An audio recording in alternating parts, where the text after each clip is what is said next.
when you played in these big games or the week before the big games, how did you yourself focus on the task at hand rather than thinking this time next week we'll be at Wembley or Old Trafford or wherever? Yeah, I think you've got to play the game. I'm sure you can't get caught up in what is coming down the track. Rugby league's a tough game anyway, and you've got to turn up and you've got to want to play tough. That's exactly what we're going to get from Hull KR on Friday night.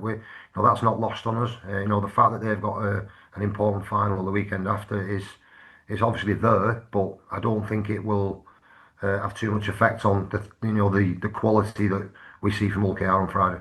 What have you noticed about Hull KR, the way they've built season on season? Obviously, grand finalists last year, a couple of Challenge Cup finals a year ago, and now back there again this year.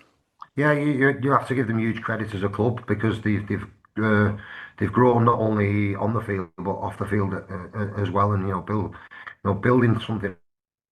And so you have to commend them as a club, and obviously the supporters are right behind what they're doing now, and there's a lot of excitement around what they're doing. So they have to be commended there, and for us, it's about going there and obviously getting a performance because we know we're coming up against a really strong team.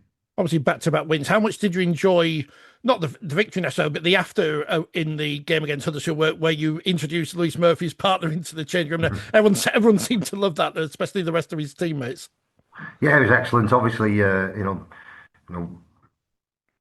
know, being a rugby league player is a really privileged position, but sometimes within that, players, make huge sacrifices. And Murph's been living away from his partner now for a good few months, so it was wonderful that we could play our part in surprising him in that way. And the reaction of Murph's teammates, I think, says everything about what they think of him, how pleased they were for him, and it was great that we could play a small part in that little bit of a story, though.